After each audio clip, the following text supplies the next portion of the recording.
Study 24 Udaipur में आप सभी का स्वागत है। आज के इस वीडियो में हम कार्डोर एवं हिक्स का क्षतिपूर्ति सिद्धांत पढ़ेंगे।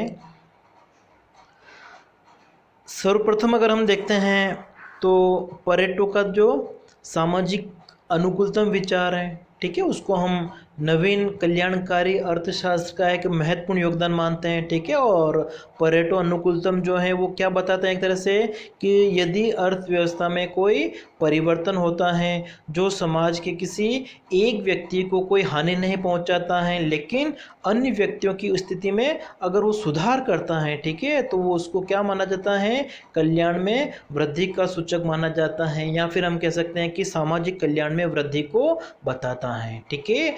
एक व्यक्ति को कोई हानि नहीं हो लेकिन अन्य व्यक्तियों की स्थिति में अगर सुधार होता है तो वो सामाजिक कल्याण में वृद्धि को बताता है, ठीक है। ये परेटो अनुकूलतम है, लेकिन परेटो अनुकूलतम की एक कमी है, ठीक है, जो हम एक परिवर्तनों का माप की जगह हम बात करते हैं कि सरकार की किसी नीति परिवर्तन से अगर समाज के किसी एक वर्ग को हानि होती है और दूसरे वर्ग को लाभ होता है, तो ऐसी स्थिति में सामाजिक कल्याण बढ़ेगा या घटेगा, उसे हम परेटो का जो मानदंड है उसके द्वारा ज्ञात नहीं कर सकते हैं, ठीक है। परेटो मानदंड तो क्या है, केवल एक को व्यक्ति को हानि नहीं हो और दूसरे को लाभ हो, वो सामाजिक कल्याण का सूचक होता है, ठीक है, सामाजिक कल्याण में वृद्धि का सूचक होता है। लेकिन यदि किसी परिवर्तन से एक वर्ग को हानि होती है और दूसरे वर्ग को लाभ होता है, तो ऐसी स्थिति में सामाजिक कल्याण में शुद्ध रूप से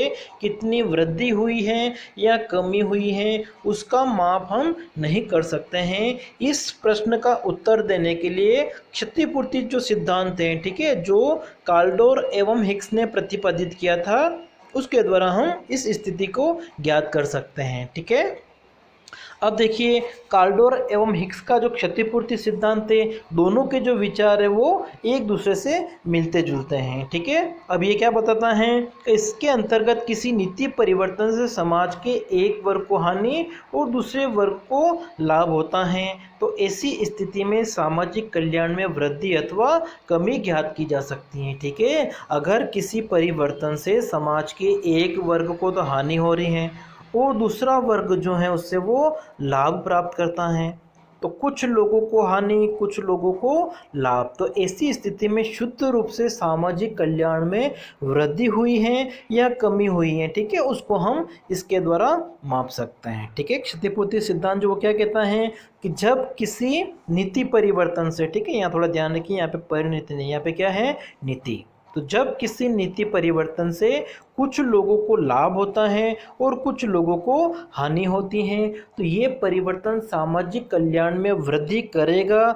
या नहीं करेगा वो किसके ऊपर निर्भर है कि जो व्यक्ति इस योजना से लाभ उठा रहे हैं, ठीक है, जो व्यक्ति लाभ प्राप्त कर रहे हैं उसका जो मूल्य है वो ज़्यादा होना चाहिए जो व्यक्ति उस परियोजना से हानि उठा रहे हैं, ठीक है। अगर लाभ प्राप्त करने वालों का मूल्य लाभान्वित व्यक्तियों का जो आंकलन है, अगर वो हानि उठाने वाले व्यक्तियों के आंकलन की तुलना में अधिक हैं, ठीक है, लाभ ज़्यादा हैं हानि की मात्रा कम है, तो ऐसी स्थिति में हम कहेंगे कि ये जो परिवर्तन है वो सामाजिक कल्याण में वृद्धि करेगा, ठीक है। माना कि उदाहरण के लिए सरकार की कोई नीति है, सड़क योजना है जैसे, ठीक है, तो या बांध की योजना है, तो इससे कुछ व्यक्तियों को लाभ होता है, ठीक है, और व्यक्ति जो लाभ का जो आकलन कर रहे हैं वो करते हैं, माना कि उनको 1000 रुपये मूल्य के बराबर लाभ हुआ है, ठीक है। हमने उदाहरण ले लिया कि सरकार की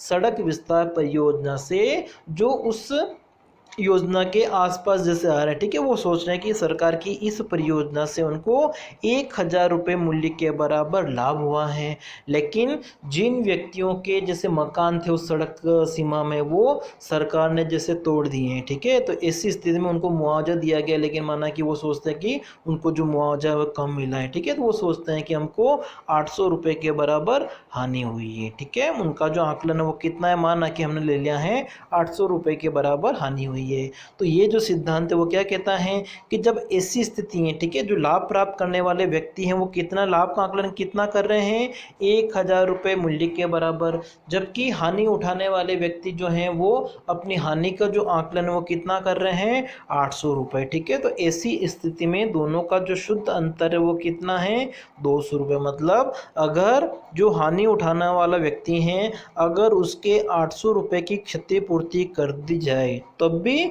जो समाज है उसको 200 रुपये के बराबर कल्याण की प्राप्ति हो रही है। मतलब सामाजिक कल्याण की जो प्राप्ति है उसमें वृद्धि हो रही है। ठीक है, अब इसको स्पष्ट करने के लिए उन्होंने अपनी कुछ मान्यताएं ली हैं। ठीक है, उन्होंने अपनी मान्यताओं में क्या मान लिया कि जो व्यक्ति हैं उनकी रुचियां जो हैं, ठीक है, समय विशेष में वो स्थिर हैं, उन रुचियों में किसी प्रकार का परिवर्तन नहीं होना चाहिए। दूसरी अगर हम बात करते हैं तो उत्पादन और उपभोग में बाह्य प्रभाव जो होते हैं, ठीक है, जो बाहरी कारक हैं वो उपभोग और उत्पादन को प्रभावित नहीं करते हैं। फिर तीसरी मान्यता है कि जो कल्याण है, ठीक है, उसकी अंतर वैयक्तिक तुलना जो है वो नहीं की जाती है। ठीक है, कल्याण से एक व्यक्ति दूसरे व्यक्ति को जो भी उपयोगिता मिल रही, ठीक है, उनकी हम तुलना नहीं करते हैं। फिर एक व्यक्ति अपने कल्याण का सर्वश्रेष्ठ निर्णायक होता है। मतलब एक व्यक्ति का जो कल्याण होता है वो दूसरे के कल्याण से स्वतंत्र होता है। और फिर सामाजिक कल्याण जो होता है वो अर्थव्यवस्था में उत्पादन के स्तर पर निर्भर करता है। उत्पादन का स्तर बढ़ने के साथ साथ में सामाजिक कल्याण का स्तर बढ़ेगा, और जब अर्थव्यवस्था में उत्पादन का स्तर घट जाता है तो सामाजिक कल्याण का जो स्तर है वो क्या हो जाता है, एक तरह से कम हो जाता है। तो सामाजिक कल्याण जो होता है वो उत्पादन और वितरण के स्तर पर निर्भर करता है, लेकिन क्षतिपूर्ति जो सिद्धांत वो क्या मानता है कि उत्पादन का स्तर केवल जो सामाजिक कल्याण को प्रभावित करेगा, ठीक है, वितरण जो होता है वो सामाजिक कल्याण को प्रभावित नहीं करेगा।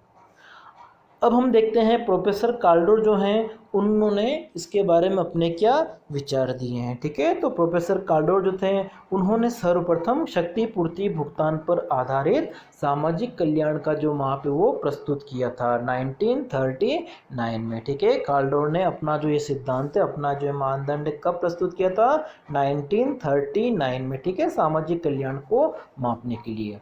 और इस माप को अगर हम मार्शल एजवर्थ का जो बाउले बॉक्स का जो हम कहते हैं, ठीक है, एजवर्थ बाउले बॉक्स हम जिसको कहते हैं, तो उसके रूप में अगर हम देखते हैं ये हमारे विभिन्न तटस्थ वक्र होते हैं। ठीक है, दो व्यक्तियों को हम एक साथ में लेते हैं तो इस प्रसविंदा वक्र के ऊपर या नीचे चलन पर जब सामाजिक कल्याण में विशुद्ध वृद्धि होती है या कमी होती है उसकी जो व्याख्या है वो इसके द्वारा की गई है। ठीक है, काल्डोर ने क्या बताया कि किसी नीति परिवर्तन से समाज के एक वर्ग को हानि होती है और दूसरे वर्ग को यदि लाभ होता है, ठीक है, तो लाभ प्राप्त करने वाला व्यक्ति अपने लाभों का जो मूल्यांकन कर रहा है अगर वो हानि उठाने वाले वर्ग के हानि जो है उनके आकलन से अगर ज़्यादा करता है तो हम कहेंगे कि स्वाभाविक रूप से सामाजिक कल्याण जो है एक तरह से वो बड़ा है। ठीक है, लाभ प्राप्त करने वाला व्यक्ति लाभों का जो मूल्यांकन कर रहा है, ठीक है,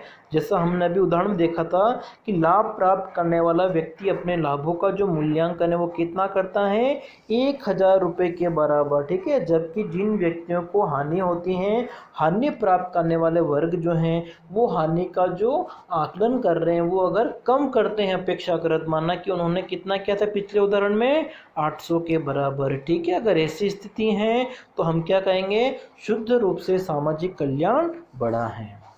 इसी नीति परिवर्तन से यदि अर्थव्यवस्था की भौतिक उत्पादकता समग्र वास्तविक आय में वृद्धि होती है और लोगों की जो स्थिति है उसमें अगर सुधार होता है, ठीक है, यहाँ कुछ सीमा तक कुछ लोगों को माना कि अगर हानि होती भी है तो जिन लोगों को हानि हुई है, ठीक है, हानि हुए व्यक्तियों को एक तरह से उनकी क्षति की अगर पूर्ति कर दी जाती है तो जो शेष समुदाय की हम बात करते हैं उनका जो सामाजिक कल्याण का स्तर वो एक तरह से क्या होगा, बढ़ेगा। ठीक है, इस स्थिति को हम स्पष्ट करने के लिए इस रेखा चित्र का प्रयोग कर सकते हैं। ठीक है, इस रेखा चित्र में जैसे जो DE है, ठीक है, उसको हम कहते हैं उपयोगिता संभावना वक्र, और x अक्ष जो है, ठीक है, और दूसरा अक्ष हमने y है। तो x अक्ष पर हमने a व्यक्ति की जो उपयोगिता है उसको हमने क्रमवाचक रूप में बताया है, और ओ y अक्ष है वहाँ पर हमने जो b व्यक्ति हैं उसकी उपयोगिताओं को हमने प्रकट किया है। रेखा चित्र के अनुसार Q बिंदु से R बिंदु, S बिंदु और G बिंदु की ओर जो चलन है उसको हम परेटो अनुकूलतम द्वारा ज्ञात कर सकते हैं। ठीक है, परेटो अनुकूलतम के द्वारा अगर Q बिंदु से S बिंदु की तरफ जाते हैं तो B की उपयोगिता स्थिर है लेकिन A की उपयोगिता बढ़ रही है, उसको प्रदर्शित करता है। आर बिंदु जो है वो बी की उपयोगिता में वृद्धि को बताता है, जबकि ए की जो उपयोगिता है उसकी स्थिरता को बताता है, और जी बिंदु जो है वहाँ पर ए और बी दोनों व्यक्तियों की उपयोगिता में वृद्धि है उसको बताता है। इसका मतलब परेटो अनुकूलतम के द्वारा क्यू बिंदु से आर बिंदु अथवा जी बिंदु अथवा एस बिंदु के चलन को हम ज्ञात कर सकते हैं। ठीक है, लेकिन क्यू बिंदु से टी बिंदु पर चलन जो है उसका मूल्यांकन हम परेटो अनुकूलतम के द्वारा नहीं कर सकते हैं। ठीक है, परेटो अनुकूलतम क्यू बिंदु से टी बिंदु पर चलन को नहीं मापता है।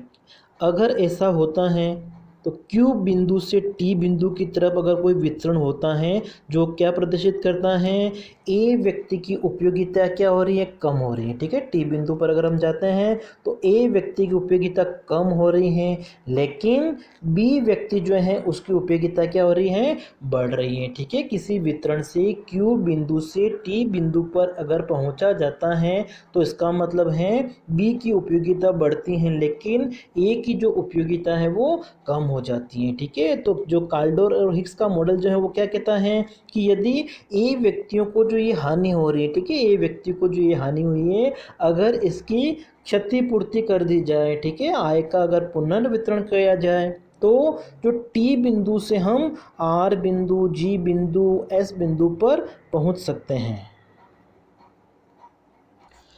तो काल्डोर क्या कहते हैं कि क्यू बिंदु से टी बिंदु पर चलन जो है वो सामाजिक कल्याण में वृद्धि को बताएगा। क्यों? क्योंकि टी बिंदु जो है वहाँ पर वस्तुओं एवं सेवाओं की जो मात्रा है वो दोनों व्यक्तियों में इस प्रकार से वितरित की जा सकती हैं कि जो कोई भी व्यक्ति है, चाहे वो ए व्यक्ति है या बी व्यक्ति हैं, उसकी उपयोगिता क्यू बिंदु पर जो उसको उपयोगिता मिल रही है उसकी तुलना में कम नहीं होगी। ठीक है, अगर किसी वितरण से टी बिंदु से अगर हम आर बिंदु पे आ जाएं या जी बिंदु पे आ जाए या एस बिंदु पर आ जाएं तो ऐसी स्थिति में ये सामाजिक कल्याण में वृद्धि को सूचक है। मतलब ए व्यक्ति को जो उपयोगिता की हानि हुई है उसकी क्षतिपूर्ति कर दी गई है। ठीक है, अगर हम टी बिंदु से आर बिंदु, जी बिंदु या एस बिंदु पर पहुंच गए हैं तो इसका मतलब क्या है, ए व्यक्ति को जो हानि हुई है उसकी क्षतिपूर्ति कर दी गई है। मतलब बी व्यक्ति अपनी उपयोगिता में लाभ को ए व्यक्ति की जो उपयोगिता की हानि है, ठीक है, उसको अधिक मूल्यांकन कर रहा था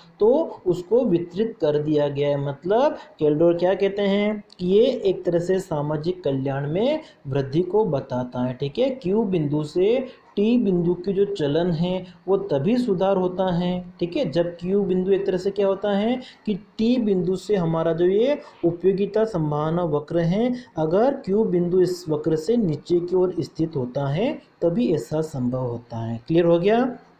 ये देखिए जो रेखा चित्र में हम देखते हैं क्यू बिंदु से आर, जी और एस पर पहुंचना परेटो अनुकूलतम के द्वारा ज्ञात किया जा सकता है, मूल्यांकित किया जा सकता है, लेकिन क्यू बिंदु से टी बिंदु पर जो माप की हम बात कर रहे हैं वो परेटो अनुकूलतम के द्वारा नहीं मापा जा सकता है। ठीक है, तो काल्डोर जो है वो क्या कहते हैं कि अगर कोई वितरण क्यू बिंदु से टी बिंदु पर पहुंचाता है तो वो आवश्यक रूप से सामाजिक कल्याण में वृद्धि करेगा। ठीक है, अब देखिए ये जो मापदंड है वो क्या बताता है कि जब किसी नीति परिवर्तन से जो उपयोगिता संभावना वक्र है अगर वो ऊपर की ओर शिफ्ट हो जाता है तो भी वो सामाजिक कल्याण में वृद्धि को बताता है। ठीक है, जैसा कि हम इस रेखा चित्र में देखते हैं, ओ एक्स अक्ष पर हमने ए व्यक्ति की उपयोगिता ली है और ओ वाई अक्ष पर हमने बी व्यक्ति की उपयोगिता ली है। जो हमारा उपयोगिता संभावना वक्र प्रारंभिक कौन सा है, यू वी। ठीक है, और एक क्यू बिंदु हमने वहाँ पे ले लिया है। ठीक है, अब काल्डोर क्या कहते हैं कि जब किसी परिवर्तन से क्यू बिंदु से माना कि हम आर बिंदु पर पहुंच जाते हैं, जो नया हमारा उपयोगिता संभावना वक्र है, ठीक है, उसको हमने नाम दे दिया यू वी डैश।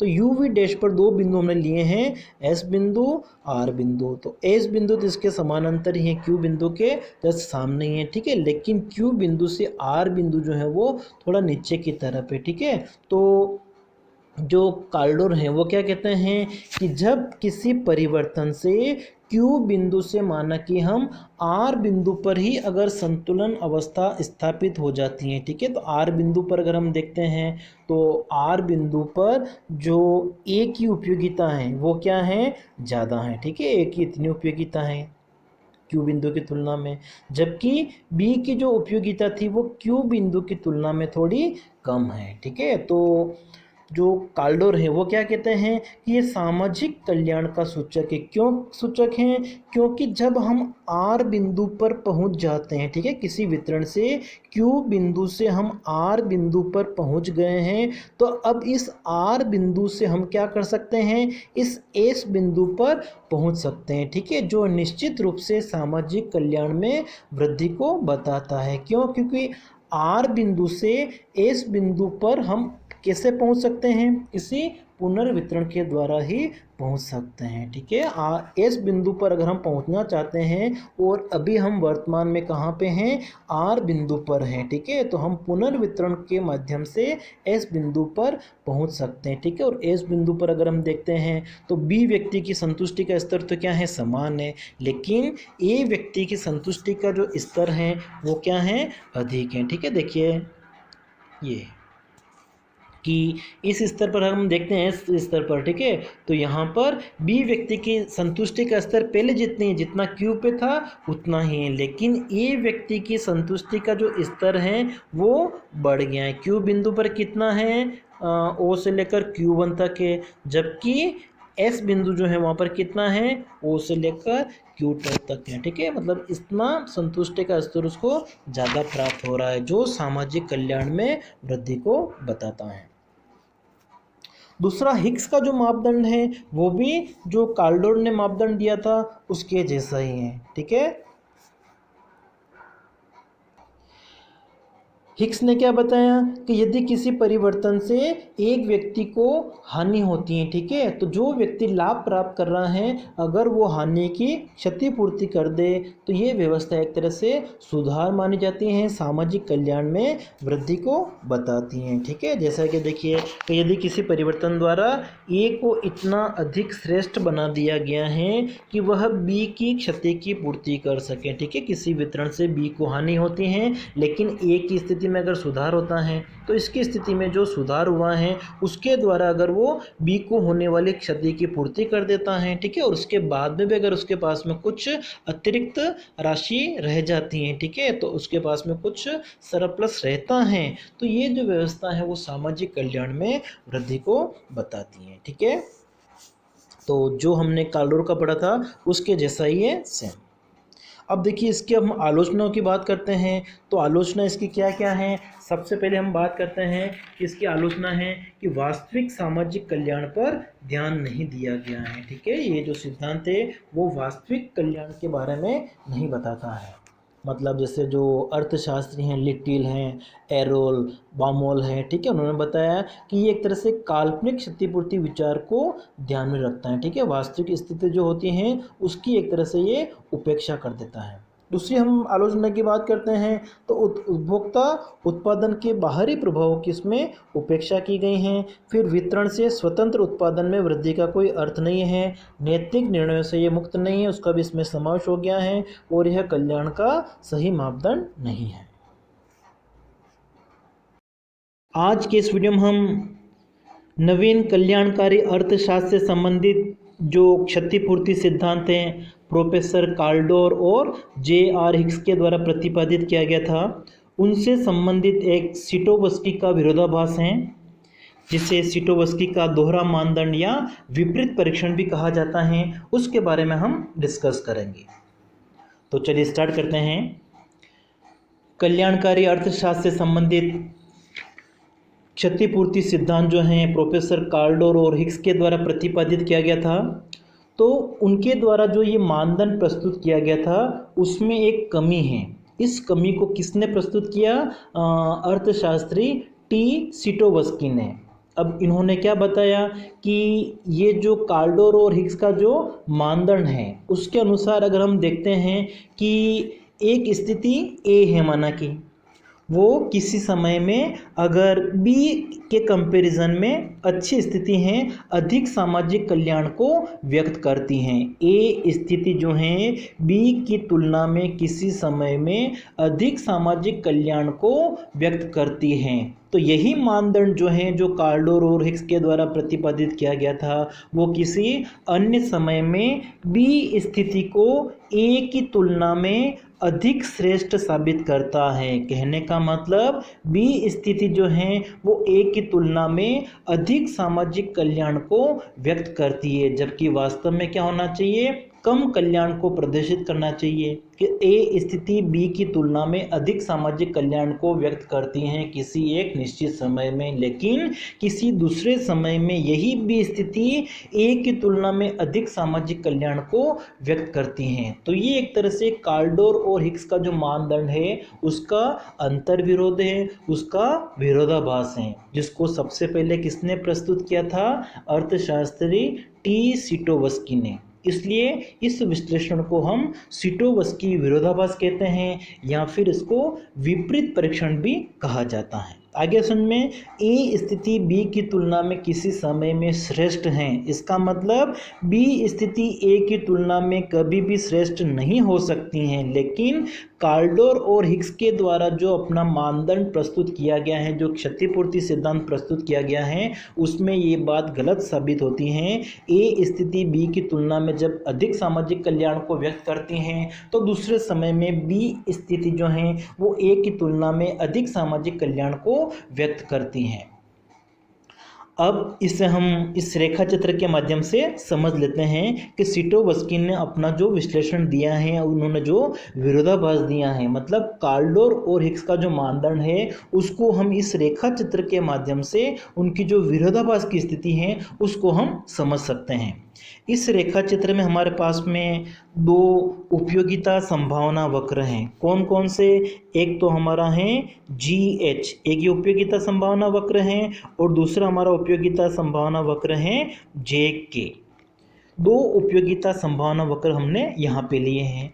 अब सबसे पहले हम देखते हैं इसमें ये जो C स्थिति है वो D की तुलना में कार्लडोर और हिक्स का जो मानदंड है उसकी तुलना में, दोनों की अगर हम तुलना करते हैं, कार्लडोर और हिक्स का जो मानदंड है उसके अनुसार अगर हम देखते हैं तो सी स्थिति जो है वो डी की तुलना में अधिक सामाजिक कल्याण को व्यक्त करती हैं। क्यों व्यक्त करती हैं? क्योंकि हमारा जो ये उपयोगिता संभावना वक्र हैं जे के, इस उपयोगिता संभावना वक्र के नीचे डी बिंदु जो हैं वो इसके नीचे स्थित हैं। इसका मतलब क्या हो गया? तो सी बिंदु की तुलना में डी बिंदु नीचे स्थित हैं, इसलिए सी की तुलना में डी बिंदु पर कम सामाजिक कल्याण होगा, या सी बिंदु जो है वो डी की तुलना में श्रेष्ठ होगा। क्यों? क्योंकि सी बिंदु ऊंचे वाले वक्र पर डी बिंदु से ऊंचा स्थित है। मतलब कौन से उपयोगिता संभावना वक्र पर स्थित हैं? जे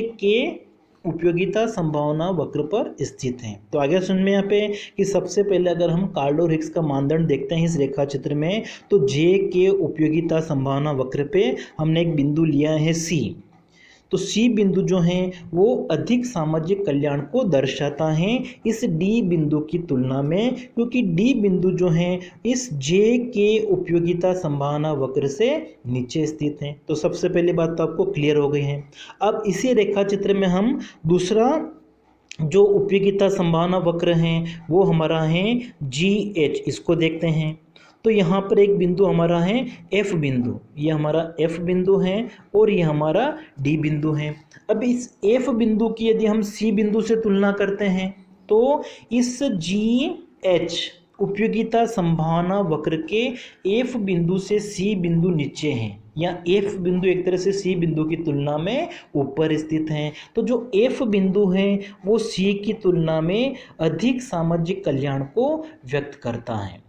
तो ये बात भी आपको क्लियर हो गई कि जब हम उपयोगिता संभावना वक्र कौन सा लेते हैं, GH लेते हैं, वहाँ पर दो बिंदु हैं, कौन कौन से, एक तो F बिंदु है और दूसरा हमारा है D बिंदु। तो F बिंदु और D बिंदु दोनों पर संतुष्टि का जो स्तर है, सामाजिक कल्याण का जो स्तर है वो क्या होगा, बराबर होगा। लेकिन यदि हम F बिंदु की तुलना C बिंदु से करते हैं तो C बिंदु की तुलना में F बिंदु ऊपर स्थित हैं, जो अधिक सामाजिक कल्याण को बताता है। इसका मतलब क्या हो गया, F पर सामाजिक कल्याण C बिंदु की तुलना में ज़्यादा होगा, लेकिन जो F पर जो सामाजिक कल्याण का स्तर है वो ही D बिंदु पर भी है। जबकि हमने पहले जो पढ़ा था अभी, अब उसमें हमने क्या पढ़ा था कि D बिंदु जो है वो C बिंदु से कम सामाजिक कल्याण को व्यक्त करता है, या D बिंदु की तुलना में जो C बिंदु हैं वो अधिक सामाजिक कल्याण को बताता है। लेकिन यहाँ पर दूसरे समय की जब हम बात करते हैं दूसरी स्थिति में, तो वहीं पर क्या हो रहा है, F बिंदु जो है वो C की तुलना में अधिक सामाजिक कल्याण को व्यक्त करता है, और F बिंदु और D बिंदु दोनों एक ही उपयोगिता संभावना वक्र पर स्थित हैं। तो इसका मतलब क्या हो गया कि जो कार्डोर और हिक्स का जो मानदंड है उसके अनुसार एक स्थिति ऐसी है कि जो D स्थिति है वो C की अपेक्षा अधिक सामाजिक कल्याण को व्यक्त करती हैं, लेकिन दूसरे समय में जो C है वो D की तुलना में कम सामाजिक कल्याण को व्यक्त करता है, या D जो स्थिति है वो अधिक सामाजिक कल्याण को व्यक्त कर रही है। तो ये एक तरह से विरोधाभास की स्थिति है, ठीक है। तो इसी को प्रोफेसर सिटोवस्की जो हैं उन्होंने इसको दूर करने का प्रयास किया है, इसलिए उनके जो मानदंड है उसको हम किस नाम से जानते हैं, सिटोवस्की का दोहरा मानदंड। कार्डोर और हिक्स मॉडल की ये जो कमी थी कि किसी समय में एक स्थिति या A स्थिति जो है वो B की तुलना में श्रेष्ठ हैं, लेकिन दूसरे समय में B स्थिति जो है वो A की तुलना में श्रेष्ठ हो जाती हैं। तो इस विरोधाभास को दूर करने के लिए सिटोवस्की ने अपना दोहरा मानदंड प्रस्तुत किया है। तो ये बात आपको क्लियर हो गई है। अब हम सिटोवस्की का दोहरा मानदंड क्या है वो हम पढ़ते हैं। अभी तक हमने क्या देखा था कि कार्डोर और हिक्स का जो मानदंड है उसमें क्या कमी थी, उसी कमी को दूर करने के लिए सिटोवस्की ने अपना नया मानदंड दिया है, जिसको हम कहते हैं सिटोवस्की का दोहरा मानदंड। अब सिटोवस्की का जो दोहरा मानदंड है उसको समझने के लिए हम दो उपयोगिता संभावना वक्र लेते हैं। दो उपयोगिता संभावना वक्र कौन कौन से हैं, एक तो हमारा है CD, एक ये उपयोगिता संभावना वक्र ले लिया, और दूसरा हमने ले लिया है EF।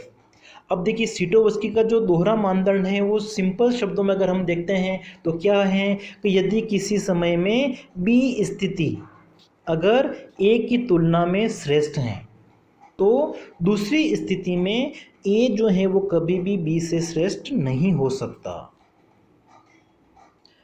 तो सिटोवस्की हैं उन्होंने जो कार्डोर हिक्स मॉडल की जो कमी थी उसी को दूर करने का प्रयास किया है कि यदि किसी समय में A स्थिति B की तुलना में श्रेष्ठ हैं, अधिक सामाजिक कल्याण को व्यक्त करती हैं, तो कभी भी B स्थिति जो है वो A की तुलना में अधिक सामाजिक कल्याण को व्यक्त नहीं कर सकती हैं। इसी को सिटोवस्की ने अपने इस रेखा चित्र के माध्यम से समझाने का प्रयास किया है। इस रेखा चित्र में हमने दो उपयोगिता संभावना वक्र बनाए हैं। कौन कौन से, एक तो हमारा है CD और दूसरा हमारा है EF।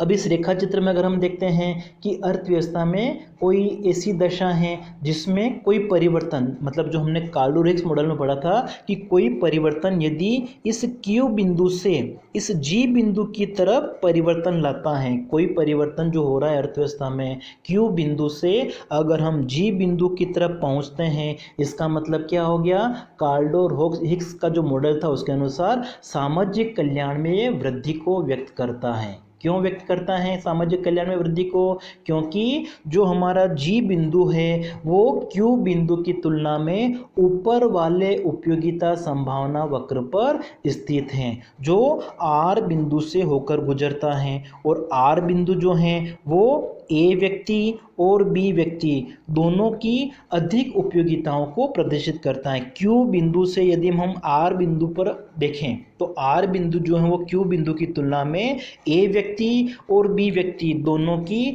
अधिक उपयोगिता के संयोगों को प्रदर्शित करता है। और इस आर बिंदु से जो हमारा उपयोगिता संभावना वक्र गुजर रहा है वो इस जी बिंदु पर भी गुजरता है। तो कार्डोर हिक्स का जो मॉडल है वो क्या बताता है? क्यू बिंदु से जी बिंदु पर पहुंचना एक तरह से अधिक सामाजिक कल्याण में वृद्धि को बताता है। लेकिन यहाँ पर अगर हम देखते हैं कि इस जी बिंदु से यदि पुनः क्यू बिंदु की तरफ अगर आए, हम जी बिंदु से अगर क्यू बिंदु की तरफ आते हैं तो इसका मतलब ये अर्थव्यवस्था में सुधार नहीं है। क्यों? क्योंकि क्यू जी बिंदु से यदि हम वापस क्यू बिंदु की तरफ आते हैं तो ऐसी स्थिति में ए और बी दोनों व्यक्ति की जो उपयोगिता है उसमें कमी को प्रदर्शित करता है। नीचे वाले उपयोगिता संभावना वक्र पर हम आ जाते हैं। इसका मतलब इस क्यू बिंदु पर जी बिंदु से क्यू बिंदु की तरफ आते हैं। इसका मतलब क्या हो गया कि क्यू बिंदु जो है वो ए व्यक्ति और बी व्यक्ति दोनों व्यक्तियों के लिए कम उपयोगिता को प्रदर्शित करता है, जबकि हमारा जो जी और आर बिंदु है वहाँ पर जैसे जी बिंदु पर अगर हम देखते हैं बी व्यक्ति की जो उपयोगिता ज़्यादा है और ए व्यक्ति की उपयोगिता कम है। आर बिंदु पर जो ए व्यक्ति हैं और बी व्यक्ति हैं दोनों की उपयोगिता एक तरह से क्या है?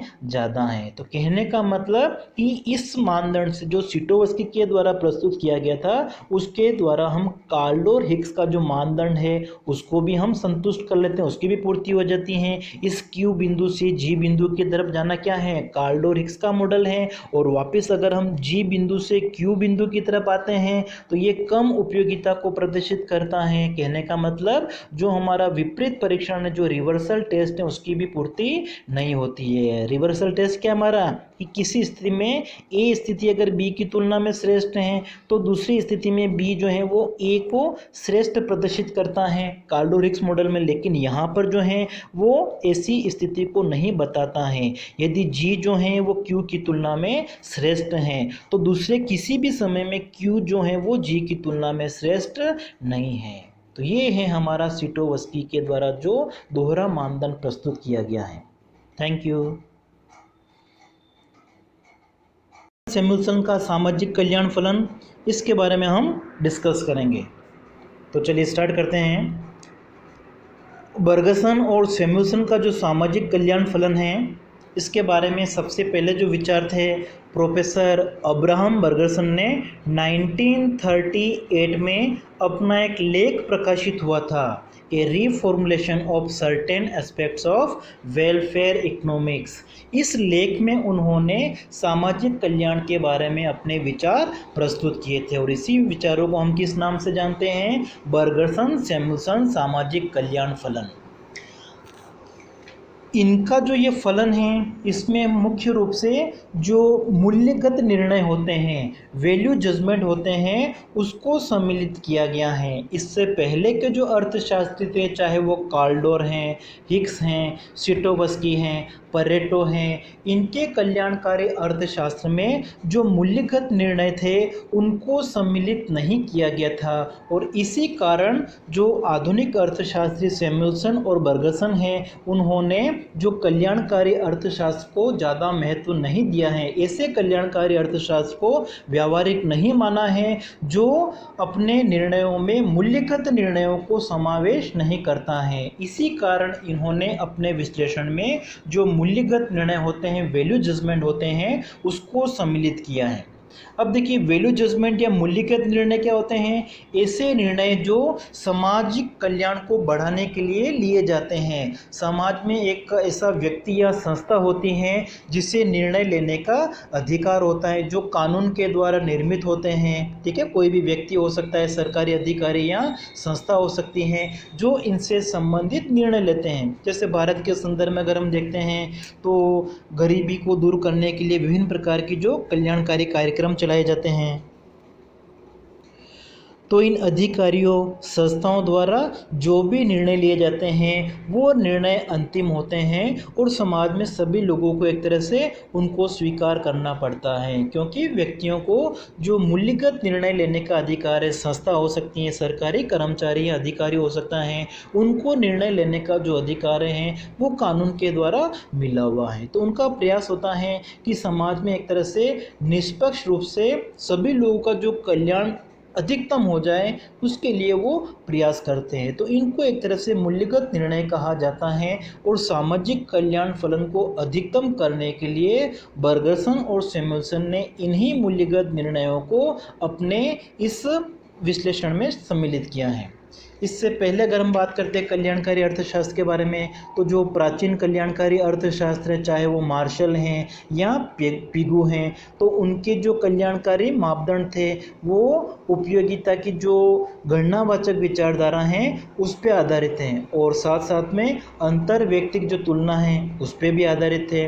लेकिन उसके आधार पर जो अधिकतम कल्याण का जो निर्धारण है वो नहीं हो सकता है। उसके बाद में जैसे परेटो हैं या फिर कार्लडोर हैं, हिक्स के साथ साथ में जो सिटोवस्की हैं, उनके भी विचार आए थे, लेकिन उन्होंने अपने विचारों में मूल्यगत निर्णयों का समावेश नहीं किया था। इसलिए बर्गसन और जो सैमुअल्सन हैं, इन्होंने इनके विचारों को ज़्यादा महत्व नहीं दिया था और उन्होंने सामाजिक कल्याण को अधिकतम करने के लिए अपने विचार प्रस्तुत किए थे और अपने विचारों में उन्होंने जो मूल्यगत निर्णय हैं उसका उन्होंने समावेश किया। इन्होंने अपने विश्लेषण में अधिकतम सामाजिक कल्याण की प्राप्ति के लिए जो परेटो की अनुकूलतम शर्तें हैं, उत्पादन और विनिमय की जो अनुकूलतम शर्त हैं, ठीक है, जिसका निर्धारण उत्पादन संभावना वक्र और सामाजिक उदासीनता वक्र के आधार पर होता है, उसको इन्होंने अपने विश्लेषण में सम्मिलित किया है। और इनका जो सामाजिक कल्याण फलन है उसको हम इस तरीके से प्रस्तुत कर सकते हैं एक समीकरण के रूप में, W = function of U1 U2 U3 dash dash dash UN। इसका मतलब क्या हो गया कि जो सामाजिक कल्याण है वो समाज में रहने वाले जो विभिन्न व्यक्ति हैं उनकी उपयोगिताओं का योग होता है। समाज में जो विभिन्न लोग रहते हैं उनको मिलने वाली वस्तुओं एवं सेवाओं का उपभोग करने से जो उपयोगिता मिलती है, U1 पहले व्यक्ति की प्लस दूसरे व्यक्ति की उपयोगिता प्लस तीसरे व्यक्ति की उपयोगिता प्लस जितने भी व्यक्ति हैं सभी व्यक्तियों की उपयोगिताओं का जो योग है वो एक तरह से क्या होता है, सामाजिक कल्याण होता है। अब बर्गसन और सैमुअल्सन का जो सामाजिक कल्याण फलन है उनके मुख्य लक्षण कौन कौन से हैं, उनकी प्रमुख विशेषताओं को हम संक्षेप में देख लेते हैं। तो सबसे पहले इनका जो विश्लेषण है वो अंतर वैयक्तिक तुलना और क्रमवाचक विचारधारा पे आधारित हैं। परेटो, हिक्स और कार्लडोर, सिटोवस्की, इनकी विचारधारा जो हैं वो भी क्रमवाचक विचारधारा पे ही आधारित हैं। तो बर्गसन और सैमुअल्सन का जो विश्लेषण है वो भी क्रमवाचक विचारधारा पे आधारित है, लेकिन क्रमवाचक विचारधारा के साथ साथ में इन्होंने अपने विश्लेषण में जो मूल्यगत निर्णय होते हैं उनको भी सम्मिलित किया है। और मूल्यगत निर्णय क्या होते हैं इनके बारे में मैं भी बता चुका हूँ आपको, ठीक है।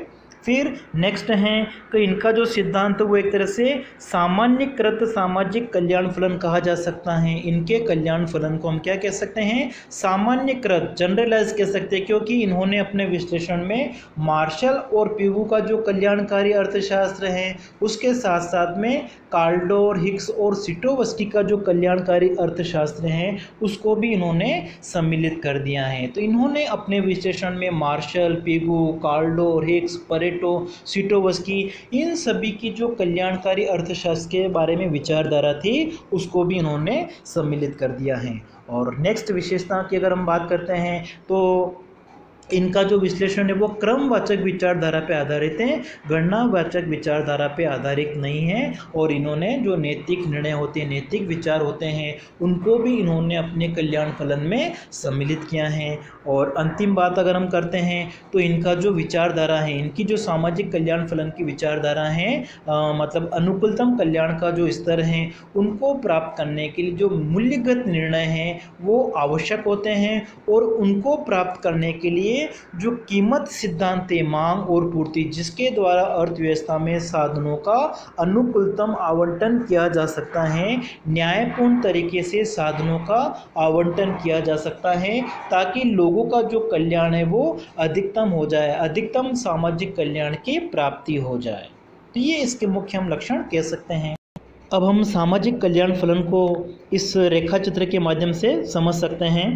इस रेखा चित्र में ओ एक्स अक्ष पर ए व्यक्ति की उपयोगिता और ओ वाई अक्ष पर बी व्यक्ति की अपने उपयोगिता ली है, और W1, W2, W3, W4 हमने 4 सामाजिक तटस्थता वक्र लिए हैं।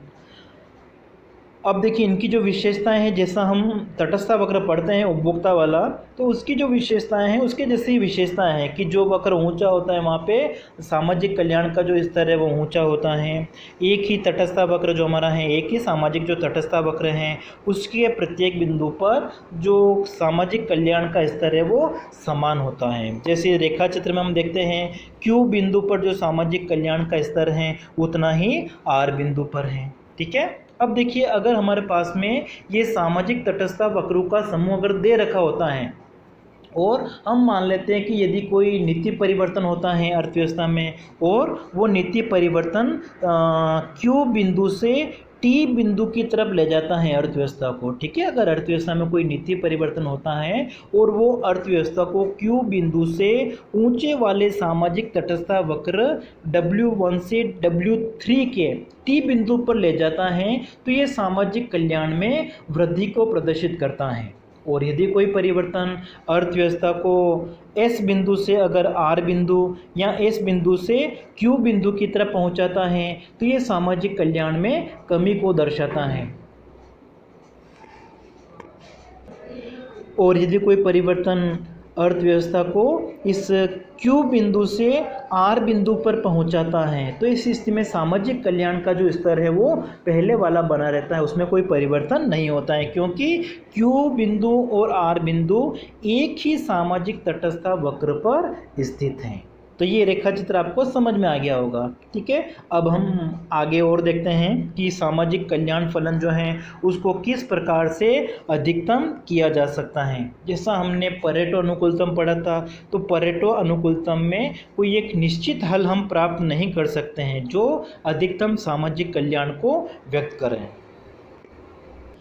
लेकिन इस सामाजिक कल्याण फलन को हम परेटो अनुकूलतम से जोड़कर अधिकतम सामाजिक कल्याण का एक ऐसा बिंदु प्राप्त कर सकते हैं जो परेटो अनुकूलतम में प्राप्त नहीं किया जा सकता है। तो अब हम इस रेखा चित्र के माध्यम से समझ लेते हैं। इस रेखा चित्र में हमने 2 साधन, 2 व्यक्ति और 2 वस्तुओं की कल्पना की है। और परेटो अनुकूलतम जो है वो क्या बताता है कि जो ऊंचा सामाजिक तटस्थता वक्र हैं उस पर जो बिंदु स्थित होते हैं वो परेटो अनुकूलतम बिंदु होते हैं, जिसको हम आर्थिक दृष्टि से कुशल बिंदु भी कह सकते हैं। ठीक है। इकोनॉमिकली एफिशिएंट बिंदु होते हैं, लेकिन उनमें से किसी एक का चयन करना संभव नहीं होता है क्योंकि वे सभी बिंदु परेटो अनुकूलतम को दर्शाते हैं। तो परेटो अनुकूलतम विश्लेषण में हम जो सामाजिक कल्याण फलन है उसका प्रयोग करके किसी एक बिंदु का चयन कर सकते हैं। परेटो अनुकूलतम के अनुसार तो हम किसी एक बिंदु का चयन नहीं कर सकते हैं, लेकिन यदि हम परेटो विश्लेषण में जो हमारा सामाजिक कल्याण फलन है उसको अगर हम सम्मिलित कर देते हैं तो किसी एक बिंदु जो अधिकतम सामाजिक कल्याण को दर्शाता है उसको प्राप्त कर सकते हैं।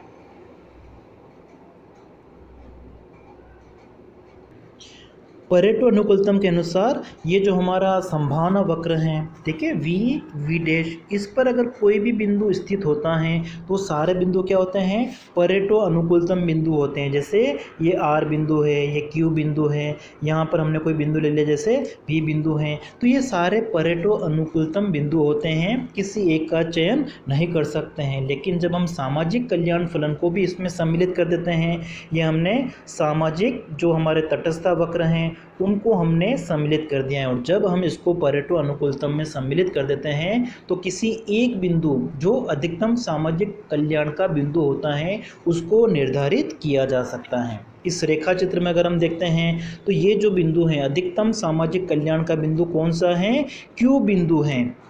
अब परेटो अनुकूलतम के अनुसार तो क्या है, आर बिंदु और क्यू बिंदु दोनों परेटो अनुकूलतम को दर्शाता है, लेकिन सामाजिक कल्याण फलन को अगर हम सम्मिलित कर देते हैं तो आर बिंदु की तुलना में क्यू बिंदु जो है वो अधिकतम सामाजिक कल्याण का बिंदु होगा। क्यों? क्योंकि आर जो है वो हमारे कौन से सामाजिक तटस्थता वक्र पर स्थित हैं, W1 पर, जबकि क्यू बिंदु जो है वो W1 की तुलना में ऊंचे सामाजिक तटस्थता वक्र W3 पर स्थित हैं। तो आर बिंदु की तुलना में क्यू बिंदु पर जो सामाजिक कल्याण का स्तर है वो ज़्यादा होगा।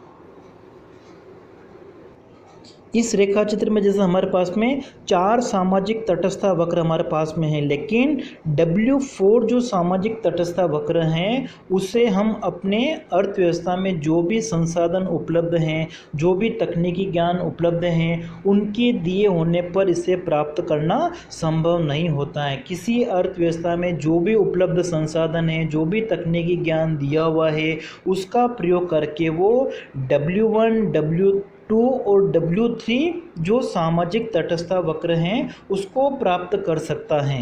W3, W2, W1, लेकिन इन तीनों में से W3 वक्र जो सबसे ऊंचा स्थित है वहाँ पर सामाजिक कल्याण का ऊंचा स्तर होगा। इसलिए जो Q बिंदु हैं उसको हम अधिकतम संतोष का बिंदु कह सकते हैं। कांस्टेंट ब्लिस का जो पॉइंट है वो कहा जा सकता है, अधिकतम संतुष्टि को ये प्रदर्शित करता है।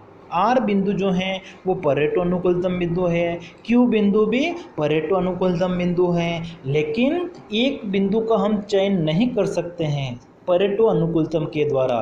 लेकिन जब हम सामाजिक कल्याण फलन जो सैमुअल्सन और बर्गसन के द्वारा प्रतिपादित किया है उसके अनुसार हम एक बिंदु का चयन कर सकते हैं जो अधिकतम सामाजिक कल्याण को दर्शाता है। इस पॉइंट को हम क्या कहते हैं, क्यू बिंदु को पॉइंट ऑफ कांस्टेंट ब्लिस, अधिकतम संतुष्टि का बिंदु, प्रतिबंधित अधिकतम संतुष्टि का बिंदु कहा जा सकता है। अब इस रेखा चित्र में हम एक बात और देखते हैं कि जो बिंदु S हैं, S बिंदु आर बिंदु की तुलना में, मतलब आर बिंदु तो एक तरह से परेटो कुशलतम बिंदु है, लेकिन एस बिंदु नहीं है क्योंकि वो इस वी डैश वक्र पर स्थित नहीं है। लेकिन आर बिंदु की तुलना में एस बिंदु पर जो सामाजिक कल्याण का स्तर है वो ऊंचा है। क्यों ऊंचा है? क्योंकि आर बिंदु की तुलना में एस बिंदु ऊंचे वाले सामाजिक तटस्थता वक्र W2 पर स्थित हैं। तो क्लियर हो गया यहाँ पे कि एस बिंदु जो हैं वो आर की तुलना में मतलब ऊंचे सामाजिक तटस्थता वक्र पर स्थित हैं, इसलिए वो अधिक सामाजिक कल्याण को दर्शाता है, चाहे वो परेटो अनुकूलतम का बिंदु नहीं है। लेकिन जब हम अधिकतम सामाजिक कल्याण की बात करेंगे तो उसके लिए क्या जरूरी है, वो परेटो अनुकूलतम बिंदु होना चाहिए। ठीक है, इसलिए वो हमारे इस संभावना वक्र, उत्पादन संभावना वक्र हैं, वो वी डैश पर स्थित होना चाहिए।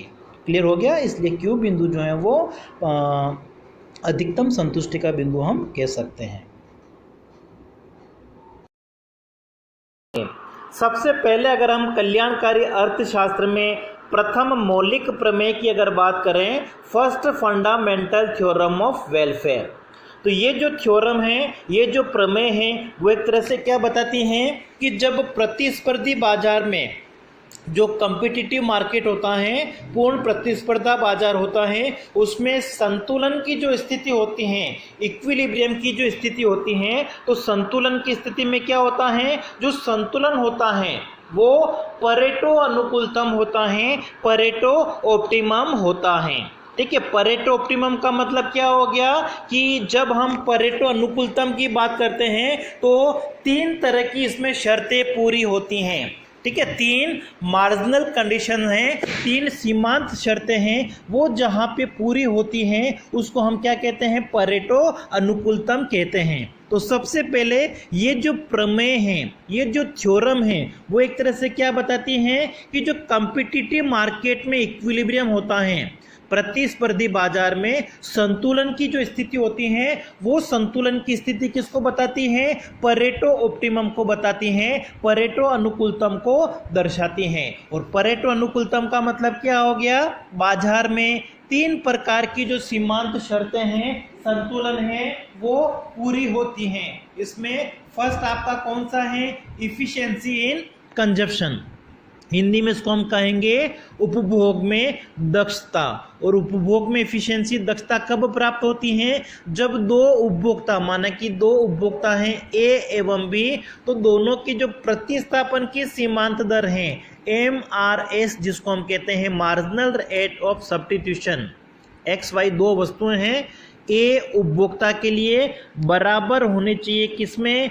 MRS XY बी उपभोक्ता के लिए। ठीक है, यहाँ पे एक्स और वाई क्या हैं? दो वस्तुएं हैं। ए और बी क्या हैं? दो उपभोक्ता हैं। और एमआरएस क्या है? Marginal rate of substitution. तो एमआरएस जो है वो ए व्यक्ति के लिए और बी व्यक्ति के लिए क्या होने चाहिए? बराबर होने चाहिए। इसी तरीके से हम इफिशिएंसी इन प्रोडक्शन की बात करते हैं, उपभोग में उत्पादन में दक्षता की अगर हम बात करें तो उत्पादन में दक्षता जो है वो कब होगी?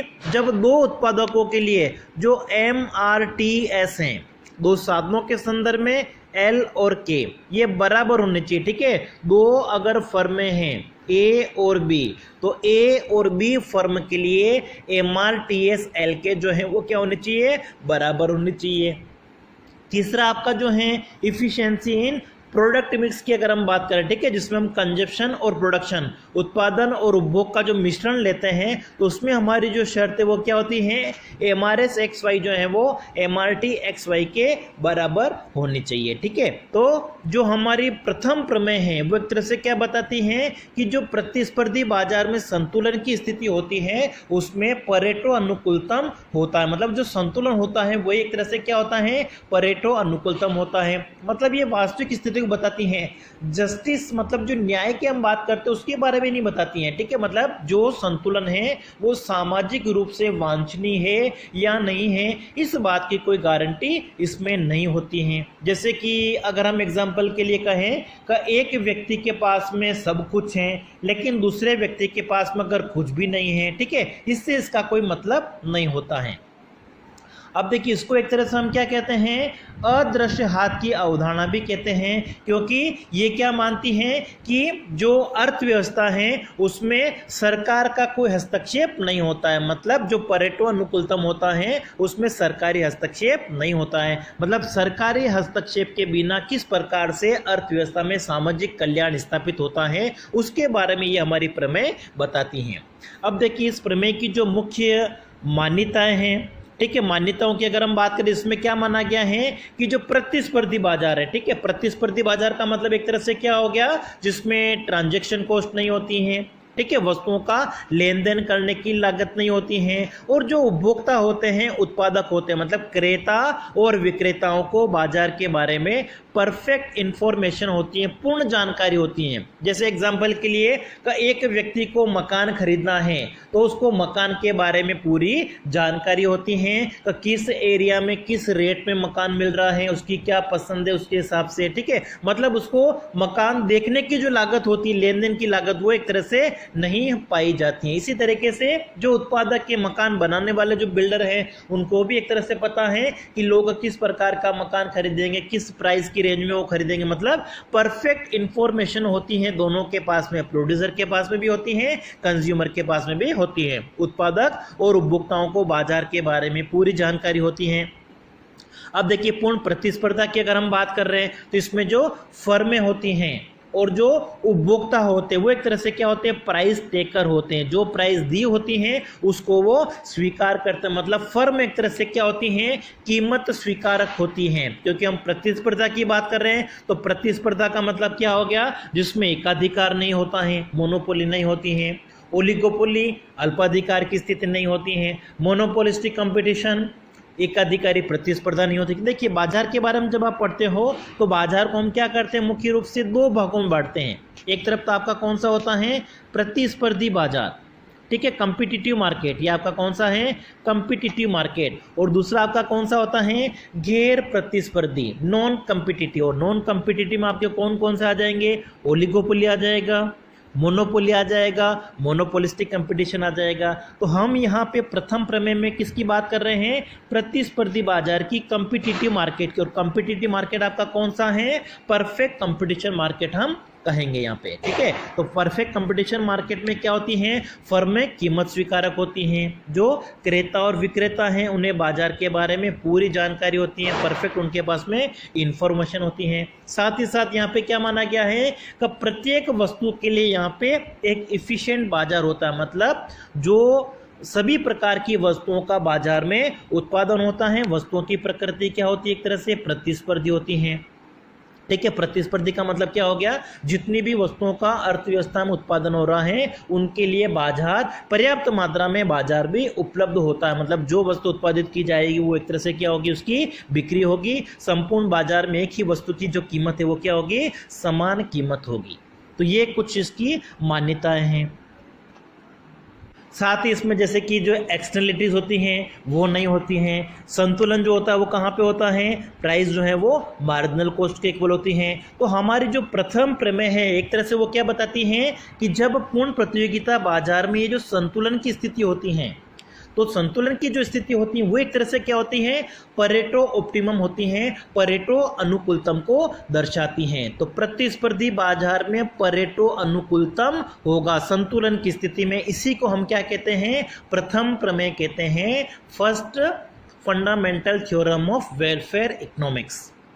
अब देखिए, जब हम दूसरी प्रमेय की बात करें, second fundamental theorem of welfare, तो इसमें एक तरह से क्या बताया गया है कि देखिए, फर्स्ट जो थ्योरी थी, प्रथम प्रमेय थी, उसमें तो बताया था कि जो संतुलन की स्थिति होती है वो परेटो अनुकूलतम होती है। लेकिन हमारी जो एक सेकंड थ्योरम है वो एक तरह से क्या बताती है कि जो परेटो अनुकूलतम है उसको प्राप्त करना इतना इजी नहीं होता है, उतना आसान नहीं होता है। इसको हम क्या कर सकते हैं, जो धन है उसका पुनर्वितरण करके, उसका रीडिस्ट्रीब्यूशन करके उसको हम प्राप्त कर सकते हैं, लेकिन फिर भी हमको फुल ऑप्टिमिलिटी प्राप्त नहीं होगी। फुल ऑप्टिमिलिटी प्राप्त हो जाए ऐसा कोई जरूरी नहीं है। पूर्ण इष्टतमता जो होती है, पूर्ण इष्टतमता, ठीक है, मतलब पूर्ण अनुकूलतमता हम कह सकते हैं, उसको प्राप्त नहीं किया जा सकता है। जो सोशल वेलफेयर होता है उसको हम क्या कर सकते हैं, मैक्सिमम कर सकते हैं, ठीक है। क्या प्रयास रहेगा कि जो सामाजिक कल्याण है उसको एक तरह से अधिकतम किया जा सके। परेटो अनुकूलतम प्राप्त हो जाए ऐसा कोई जरूरी नहीं है, या उसको प्राप्त करना एक तरह से क्या होता है, मुश्किल होता है, ऐसा हमारा जो सेकंड थ्योरम फंडामेंटल थ्योरम है वो बताती है। तो किसी भी कुशल आवंटन को प्रतिस्पर्धी संतुलन द्वारा प्राप्त किया जा सकता है, लेकिन इसके लिए क्या करना पड़ेगा, बाजार में पुनर्वितरण करना पड़ेगा, रीडिस्ट्रीब्यूशन करना पड़ेगा। जैसे देखिए, ये हमारा एक एजवर्थ बॉक्स है, इसमें आपका ये ए व्यक्ति है, उसके पास में एक्स वस्तु की इतनी मात्रा है, वाई वस्तु की इतनी मात्रा है। इसका मतलब क्या हो गया, जो बी व्यक्ति हैं उसके पास में एक्स वस्तु की और वाई वस्तु की इतनी मात्रा होगी, ठीक है। मतलब यहाँ पे आप देखोगे जो मात्रा है वो क्या है, इस ए की तुलना में ज़्यादा है। तो परेटो अनुकूलतम में तो हमने यहाँ देख लिया था कि ये आपका संतुलन हो गया था यहाँ पे, ठीक है। दोनों के जो इंडिफरेंस कर्व हैं वो यहाँ पे टच कर रहे हैं, मतलब एमआरएस जो है वो यहाँ पे इक्वल हैं। लेकिन जो हमारी सेकंड थ्योरम है वो बताती हैं कि ये जो बिंदु हैं एक तरह से संतुलन का, ठीक है, ये जो आपका संतुलन का बिंदु है वो एक तरह से प्राप्त करना क्या होता है, मुश्किल होता है। मतलब ये एक तरह से अनुकूलतम स्थिति नहीं है। रीडिस्ट्रीब्यूशन से इसका हम जो ये मतलब सोशल वेलफेयर यहाँ पे नहीं है। सोशल वेलफेयर के लिए क्या करना पड़ेगा हमको, कि देखो एक व्यक्ति के पास में कम चीज़ें हैं, कम इनकम है, दूसरे के पास में ज़्यादा हैं, तो सोशल वेलफेयर को मैक्सिमाइज करने के लिए, सामाजिक कल्याण को अधिकतम करने के लिए क्या करना पड़ेगा, जो धन है उसको रीडिस्ट्रीब्यूट करना पड़ेगा, धन का पुनर्वितरण करना पड़ेगा, ताकि इस ए व्यक्ति के पास में भी क्या हो, वस्तुओं की मात्रा क्या हो, बढ़े, ठीक है। ताकि इससे क्या होगा, सामाजिक कल्याण जो है वो एक तरह से हम बढ़ा सकते हैं। तो हमारी जो सेकंड थ्योरम है वो एक तरह से क्या बताती है कि जो फुल ऑप्टिमिलिटी है वो प्राप्त हो जाए ऐसा कोई जरूरी नहीं है। केवल इसमें क्या प्रयास किया जाना चाहिए कि जो सोशल वेलफेयर है वो एक तरह से क्या हो जाए, मैक्सिमम। जैसे एक उदाहरण के लिए अगर हम देखें कि एक व्यक्ति जैसे माना कि रहने के लिए अच्छा घर खरीदने में समर्थ नहीं है, असमर्थ है, तो ये जो हमारी थ्योरम है प्रमेय वो क्या बताती हैं कि इस प्रकार के उपाय करने चाहिए, मतलब जो धन है उसका रीडिस्ट्रीब्यूशन करना चाहिए, पुनर्वितरण करना चाहिए, ताकि जिस व्यक्ति की आय कम है, जो घर खरीदने में असमर्थ है, उसकी इनकम को एक तरह से क्या किया जा सके, बढ़ाया जा सके। मतलब उचित स्तर का जो पुनर्वितरण अगर किया जाएगा, रीडिस्ट्रीब्यूशन किया जाएगा, तो इससे क्या होगा, सामाजिक कल्याण का जो स्तर है वो अधिकतम किया जा सकता है। और ये बताती हैं कि इसके लिए क्या करना चाहिए, अर्थव्यवस्था में सरकार को हस्तक्षेप करना चाहिए, सरकार का हस्तक्षेप। प्रथम प्रमेय में बताया था बिना सरकारी हस्तक्षेप, मतलब सरकार किसी प्रकार का कोई हस्तक्षेप नहीं करती है तो परेटो ऑप्टिमिलिटी प्राप्त हो जाएगी। लेकिन हमारी जो सेकंड थ्योरम है वो एक तरह से क्या बताती हैं कि अगर हमको सोशल वेलफेयर को मैक्सिमम करना है, सामाजिक कल्याण को अगर अधिकतम करना है, तो सरकार को भी एक तरह से क्या करना चाहिए, हस्तक्षेप करना चाहिए। मतलब सरकार को एक तरह से क्या करना चाहिए, जो धन है उसका रिडिस्ट्रीब्यूशन करना चाहिए, धन का, संसाधनों का एक तरह से जो एलोकेशन है वो एफिशिएंट करना चाहिए, कुशल आवंटन के लिए सरकार को अर्थव्यवस्था में हस्तक्षेप करना चाहिए। और साथ ही साथ कुशल आवंटन प्रतिस्पर्धी संतुलन द्वारा उस समय प्राप्त किया जा सकता है जब सभी उपभोक्ताओं की प्राथमिकताएं क्या होनी चाहिए, उत्तल होनी चाहिए। ठीक है, उत्तल का मतलब क्या हो गया, जैसे देखिए आप डायग्राम अगर बनाते हो तो ये हमारा इंडिफरेंस कर्व है, इसमें हमने ले लिया माना कि आपका P पॉइंट है और ये हमारा Q पॉइंट है। तो P और Q पॉइंट पर अगर आप देखोगे तो इंडिफरेंस कर्व आपका कॉन्वेक्स नहीं है, उत्तल नहीं है। उत्तल कहाँ पे होगा, इस P और Q बिंदु के बीच में कहीं पर होगा। ठीक है, तो यहाँ पे अगर हम एक और इंडिफरेंस कर्व बना देते हैं, तो ये देखिए इंडिफरेंस कर्व हमने एक और बना दिया, इसको हमने नाम दे दिया T बिंदु।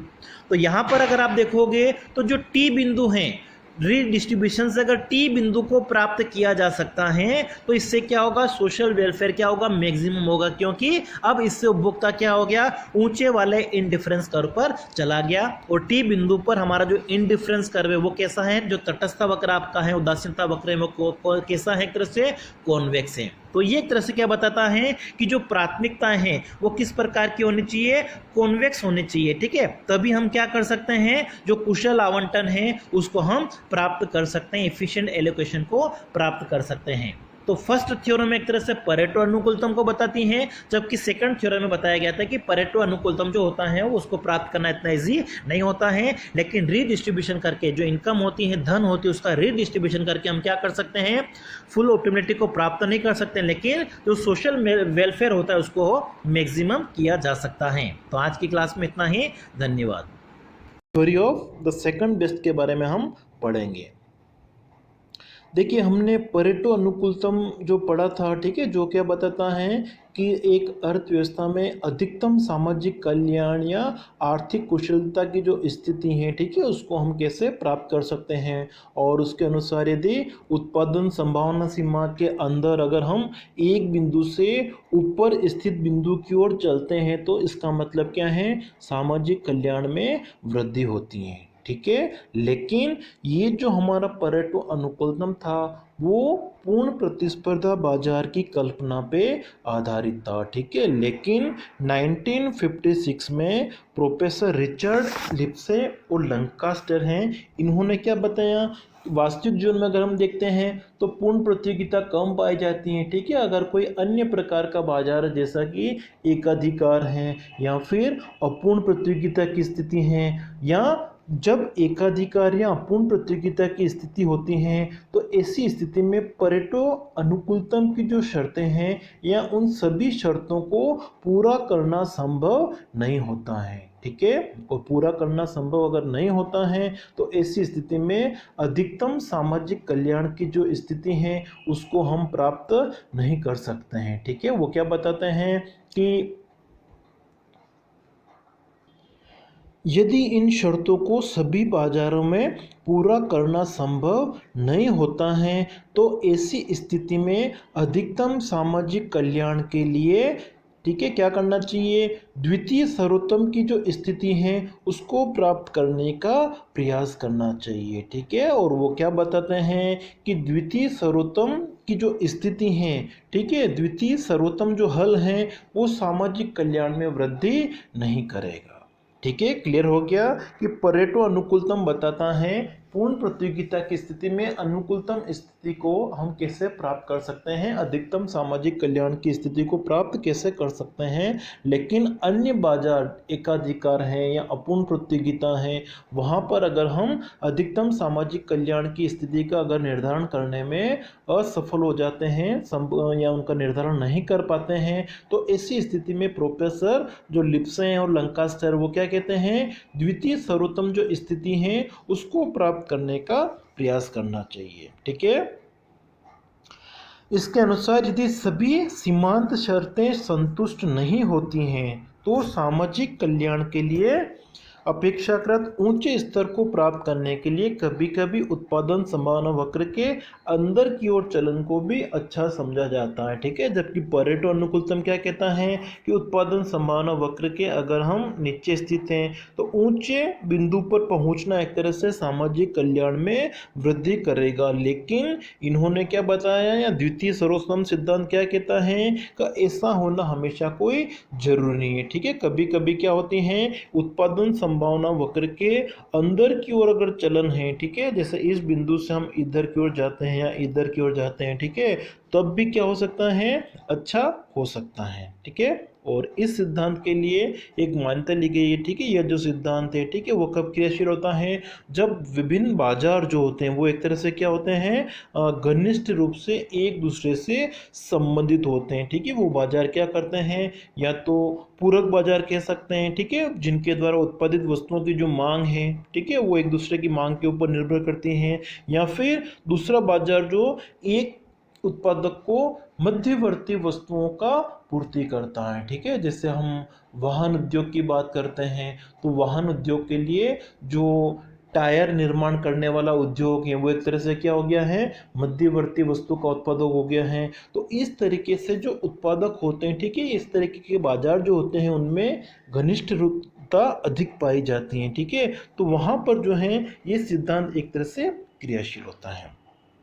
अब हम इसको समझाने के लिए एक उदाहरण ले लेते हैं। ठीक है, कि माना कि एक बाजार है जहाँ पर एकाधिकार की स्थिति है और सरकार क्या करना चाहती है, उस बाजार को प्रतिस्पर्धी बनाना चाहती है। ठीक है, प्रतियोगी बनाने का उद्देश्य क्या हो सकता है कि ताकि सामाजिक कल्याण में एक तरह से वृद्धि हो। लेकिन द्वितीय सिद्धांत जो हमारा द्वितीय सर्वोत्तम सिद्धांत है वो क्या कहता है कि एकाधिकार की स्थिति होने पर सरकार के द्वारा जो भी प्रयास किए जा रहे हैं उससे सामाजिक कल्याण में वृद्धि नहीं होगी। और कैसे वृद्धि नहीं होगी उसको हम इस रेखा चित्र के माध्यम से समझते हैं।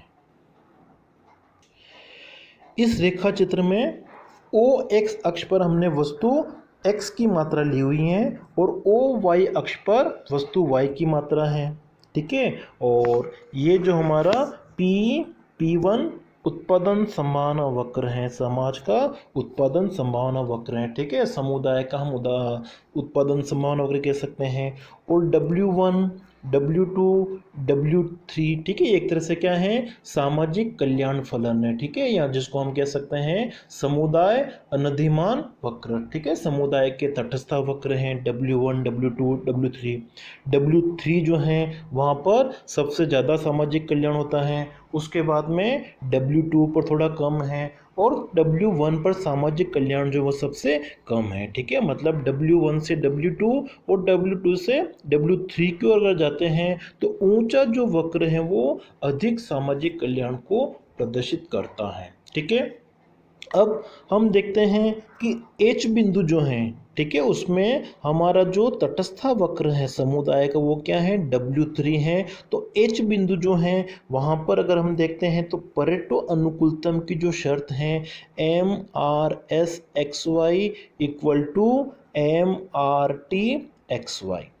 ठीक है, वस्तुओं की जो प्रतिस्थापन की सीमांत दर है और रूपांतरण की जो सीमांत दर है वो बराबर है। कहाँ पे बराबर है, H बिंदु पर। ठीक है, तो H बिंदु जो है वो परेटो अनुकूलतम को प्रदर्शित करता है। ठीक है। लेकिन हम मान लेते हैं कि माना कि बाजार में एकाधिकार की स्थिति है और एकाधिकार की स्थिति होने के कारण एच बिंदु जो है उसको प्राप्त करना संभव नहीं होता है। ठीक है, एकाधिकार का अस्तित्व है, इस कारण से एच बिंदु को हम प्राप्त नहीं कर सकते हैं। और दूसरी बात कि बाजार में एकाधिकार की स्थिति है, इसलिए माना कि जो हमारी सी सी रेखा है, ठीक है, ये वाली जो रेखा है सी सी डैश नाम दे दिया हमने, इस रेखा को ही प्राप्त कर सकते हैं। ठीक है, सी सी डैश रेखा जो है उस पर अगर कोई बिंदु स्थित होता है तो उसको प्राप्त किया जा सकता है।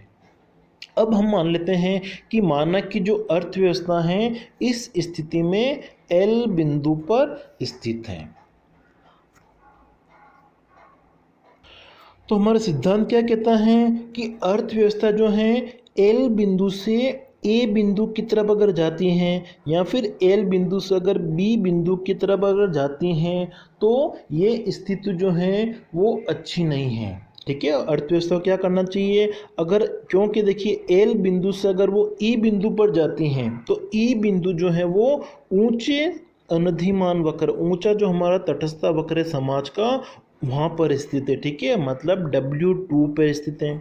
जबकि इसी सी डैश रेखा के जो ए और बी बिंदु हैं वो नीचे वाले सामाजिक कल्याण का जो वक्र है हमारा, ठीक है, W1 पर स्थित है। इसका मतलब क्या हो गया, W1 और W2 की अगर हम तुलना करते हैं तो लोगों का जो कल्याण है, समाज का कल्याण है, वो W2 पे ज़्यादा है W1 की तुलना में।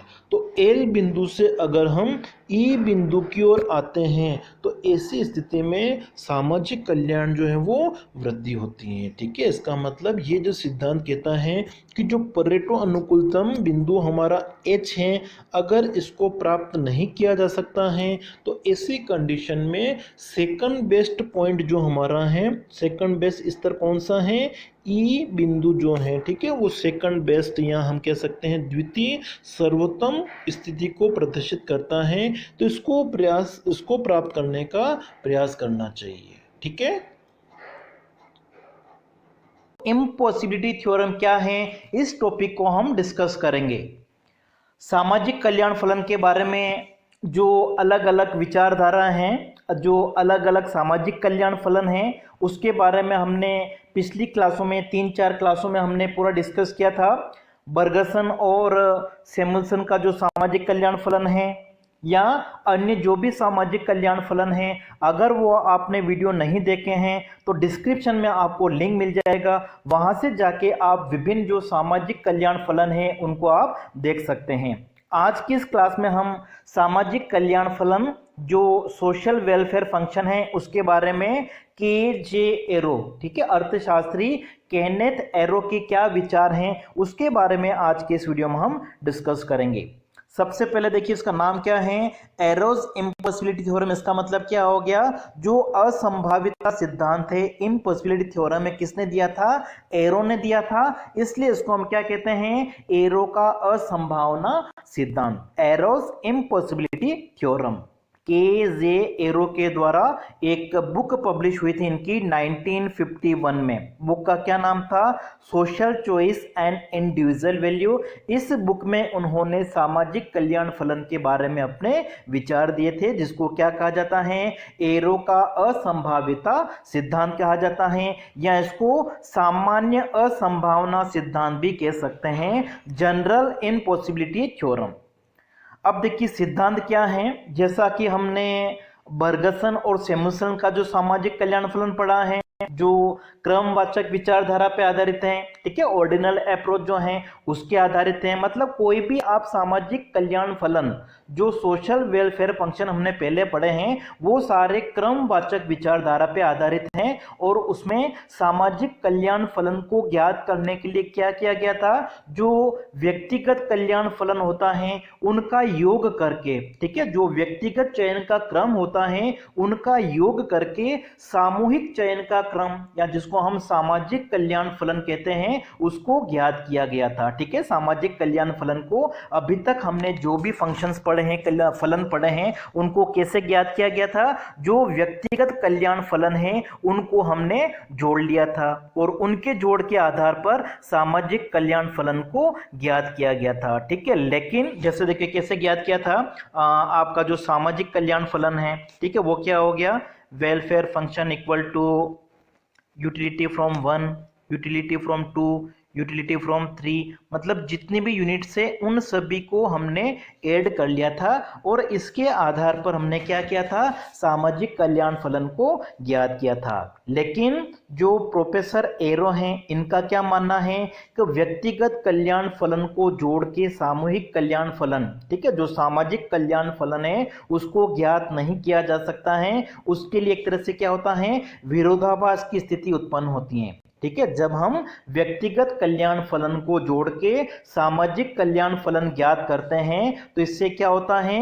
एक विरोधाभास की स्थिति उत्पन्न होती है और इस आधार पर सामाजिक कल्याण फलन जो होता है वो सही नहीं होता है। तो प्रोफेसर एरो का क्या मानना था? व्यक्तिगत अधिमान या व्यक्तिगत निर्णय जो होते हैं, इंडिविजुअल चॉइस, इसके आधार पर सामाजिक अधिमान, ठीक है, या सामूहिक अधिमान कह सकते हैं, उसका निर्माण करना एक तरह से असंभव होता है। ठीक है, व्यक्तिगत निर्णय के आधार पर सामाजिक कल्याण फलन का निर्माण करना असंभव होता है। इसीलिए एक तरह से इसको हम क्या कहते हैं? एरो का असंभावना सिद्धांत कहते हैं। इन्होंने बताया कि माना कि जैसे समाज में दो व्यक्ति हैं, एक्स और वाई व्यक्ति हैं, और इनके पास में दो विकल्प उपलब्ध हैं, ए और बी। ठीक है, तो ऐसी स्थिति में क्या होगा? ऐसी स्थिति में सामाजिक कल्याण फलन को ज्ञात किया जा सकता है। लेकिन जब विकल्प दो से अधिक होते हैं, ठीक है, व्यक्ति दो हो सकते हैं, तीन हो सकते हैं, लेकिन जो अल्टरनेटिव हैं, जो विकल्प हैं, अगर वो दो से ज्यादा होते हैं तो ऐसी कंडीशन में अगर उनमें चुनाव करना पड़ता है तो जो आपका जो मेजॉरिटी रूल होता है, बहुसंख्य नियम होता है, उसके आधार पर हम सामाजिक कल्याण फलन को निर्माण नहीं कर सकते हैं। ठीक है, सामाजिक कल्याण फलन का जो निर्माण है वो बहुसंख्य नियम के आधार पर नहीं हो सकता है। माना कि दो व्यक्ति एक्स और वाई हैं, ठीक है, उन्होंने क्रम दिए हैं, ए जो ऑप्शन आपका वो क्या है? 1 2, और बी ऑप्शन में क्या है? 2 1 है। तो यहां पर अगर हम देखें एक्स व्यक्ति का जो क्रम का अधिमानता है, ठीक है, 1 + 2 कितना हो गया? 3 हो गया, और वाई व्यक्ति के लिए भी कितना हो गया? 2 + 1 3 हो गया। तो यहाँ पे जो चॉइस थी, अल्टरनेटिव थी, वो कितनी थी? 2। लेकिन अगर विकल्प 2 से अधिक होते हैं, 2 से अधिक विकल्पों में अगर चयन करना पड़ता है तो इसके आधार पर हम सोशल वेलफेयर फंक्शन, सामाजिक कल्याण फलन को निर्धारित नहीं कर सकते हैं। सामाजिक कल्याण फलन का जो निर्माण है वो मेजॉरिटी रूल, बहुसंख्य नियम के आधार पर नहीं किया जा सकता है। ठीक है, इसको समझाने के लिए हम एक उदाहरण लेंगे। उस उदाहरण को पढ़ने से पहले एरो ने कुछ शर्तें बताई हैं, कुछ नियम बताए हैं। उन नियमों, उन शर्तों के आधार पर बताया कि सामाजिक कल्याण फलन को निर्धारित नहीं किया जा सकता है। ठीक है, सबसे पहले जो मान्यता क्या ली गई हैं, इन शर्तों या नियमों को एक तरह से क्या कहा जाता है? मूल्यगत निर्णय कहा जाता है, वैल्यू जजमेंट कहा जाता है। अब ये मूल्यगत निर्णय कौन कौन से हैं, कौन कौन सी शर्तें हैं? तो सबसे पहली जो शर्त है वो क्या है? No dictatorship. ठीक है, केवल एक व्यक्ति के जो अधिमान है उसी को सम्मिलित नहीं करना चाहिए। ठीक है, सामाजिक कल्याण फलन में केवल एक व्यक्ति की जो प्रेफरेंसेस होती हैं, एक व्यक्ति के जो अधिमान होते हैं उसको सम्मिलित नहीं करना चाहिए। समाज के सभी व्यक्तियों के जो अधिमान हैं उसको सामाजिक कल्याण फलन में सम्मिलित करना चाहिए। और जब समाज के सभी व्यक्तियों के जो अधिमान हैं, प्रेफरेंसेस हैं, उनको अगर सम्मिलित किया जाएगा तो सामाजिक कल्याण फलन का निर्माण नहीं हो सकता है। ठीक है, ये हमारी फर्स्ट शर्त हो गई है, फर्स्ट नियम हो गई है। फिर दूसरा उन्होंने क्या बताया? सामूहिक विवेकशीलता। ठीक है, जिसके अंतर्गत दो मान्यताएं ली गई हैं, एक तो कंसिस्टेंसी की और दूसरा है ट्रांजिटिविटी। ठीक है, जिसको हिंदी में क्या कहा जाता है? संगतता और सकर्मकता की मान्यता। मतलब प्रोफेसर एरो का क्या मानना था कि किसी समय में यदि ए विकल्प को बी की तुलना में ज्यादा पसंद किया जा रहा है और बी विकल्प को सी की तुलना में ज़्यादा पसंद किया जा रहा है। इसका मतलब क्या होता है, ए विकल्प जो है वो हमेशा बेटर होगा, अच्छा होगा, ज़्यादा पसंद किया जाएगा सी की तुलना में। इस मान्यता को क्या कहा जाता है, संगतता और सकर्मकता की मान्यता। ठीक है, कंसिस्टेंसी और ट्रांजिटिविटी की जो मान्यता है वो क्या बताती है, एक तरह से कि जब समाज में एक व्यक्ति के द्वारा या समूह के द्वारा ए विकल्प को बी की तुलना में प्रीफर किया जाता है, अधिमान दिया जाता है, और बी विकल्प को सी की तुलना में अगर प्रीफर किया जाता है, ज़्यादा अधिमान दिया जाता है, पसंद किया जाता है, तो हमेशा क्या होगा, ए विकल्प जो है उसे सी की तुलना में ज़्यादा अधिमान दिया जाएगा। ठीक है, ये हमारी दूसरी मान्यता हो गई है। फिर उसके बाद में जो तीसरी मान्यता है वो क्या, इसमें सामुदायिक निर्णय। ठीक है, सामुदायिक निर्णय या आरोपण नहीं, मतलब इसमें यूं बताया गया है कि जो सामूहिक निर्णय होते हैं, ठीक है, जो सामाजिक निर्णय होते हैं या सामुदायिक निर्णय होते हैं वो व्यक्तिगत अधिमान से उत्पन्न होने चाहिए। ठीक है, पूरे हम सामाजिक कल्याण फलन की बात कर रहे हैं, तो सामाजिक कल्याण फलन में जो सामाजिक अधिमान होते हैं वो आरोपित नहीं होने चाहिए, नो इम्पोजिशन। मतलब जो समाज के अंदर जो व्यक्ति हैं उसी से, उन व्यक्तियों के अधिमानों से, उन व्यक्तियों की जो इच्छाएं हैं, जो प्रेफरेंसेस होते हैं, उन्हीं से उत्पन्न होने चाहिए। समाज के जो बाहर वाले व्यक्ति हैं, समुदाय के जो बाहर व्यक्ति रहते हैं, उनसे वो उत्पन्न नहीं होने चाहिए। मतलब उनके द्वारा एक तरह से थोपे हुए नहीं होने चाहिए, उनके द्वारा एक तरह से आरोपित नहीं होने चाहिए। मतलब इस प्रकार का कोई भी निर्णय नहीं होना चाहिए कि जो समाज में व्यक्ति हैं उन व्यक्तियों की इच्छाओं के विपरीत हो। ठीक है, इच्छाओं उन व्यक्तियों की, जैसे ये पूरा समाज हो गया, इस समाज में जितने भी व्यक्ति हैं, इन व्यक्ति की जो इच्छाएं होती हैं उसी के अनुसार कोई निर्णय लेना चाहिए। ठीक है, समाज के द्वारा जो निर्णय लिया जाता है वो निर्णय एक तरह से थोपा हुआ नहीं होना चाहिए, आरोपित नहीं होना चाहिए। जो हमारा सामाजिक अधिमान है, निर्णय है, वो इन व्यक्तिगत निर्णयों, ठीक है, व्यक्तियों की अधिमान, व्यक्तियों की जो इच्छाएं होती हैं उन्हीं से उत्पन्न होना चाहिए, इस समाज के बाहर से उत्पन्न नहीं होना चाहिए। कहने का मतलब क्या है, परेटो का जो मानदंड है उसे एक तरह से पूरा करना चाहिए। ठीक है, ये हमारी तीसरी मान्यता हो गई है, तीसरी शर्त हो गई है, या इसको हम क्या कह सकते हैं, तीसरा नियम कह सकते हैं। इन नियमों के आधार पर ही सामाजिक कल्याण फलन को उत्पन्न किया जा सकता है। चौथी जो शर्त है, नियम है, वो क्या है, जो चुनाव है वो एक तरह से क्या होना चाहिए, अनुरूप होना चाहिए, विपरीत दिशा में परिवर्तन नहीं होना चाहिए। ठीक है, अब देखिए इस मान्यता का मतलब क्या हो गया कि सामाजिक जो चुनाव हो रहा है, सामाजिक जो चयन हो रहा है, वो किसी समाज के जो भी सदस्य हैं उन सदस्यों के जो अधिमान होते हैं, उनकी जो पसंद होती है उसी के अनुसार होना चाहिए। ठीक है, सामाजिक चयन या सामाजिक चुनाव जो होता है वो समाज में रहने वाले विभिन्न व्यक्तियों की जो चयन होते हैं, उनके जो अधिमान होते हैं उसी दिशा में होना चाहिए, उनकी विपरीत दिशा में नहीं होना चाहिए। मतलब अगर एक व्यक्ति ए विकल्प को पसंद करता है बी की तुलना में, ये व्यक्तिगत निर्णय हो गया, तो जब हम सामाजिक निर्णय की बात करेंगे तो सामाजिक निर्णय में भी यही आना चाहिए, ए विकल्प बी की तुलना में ज्यादा पसंद किया जाए। मतलब विपरीत दिशा में परिवर्तन नहीं होना चाहिए, मतलब बी को ए की तुलना में पसंद नहीं किया जाए। ठीक है, ऐसा नहीं होना चाहिए। तो जो भी चुनाव है वो समाज के, ठीक है, उसके अनुसार होना चाहिए, विपरीत दिशा में नहीं होना चाहिए। और फिर पांचवी जो शर्त है, नियम है, वो क्या है, सामाजिक निर्णयों का जो परिवर्तन है, या इसको हम कह सकते हैं असंबद्ध विकल्पों से स्वतंत्र।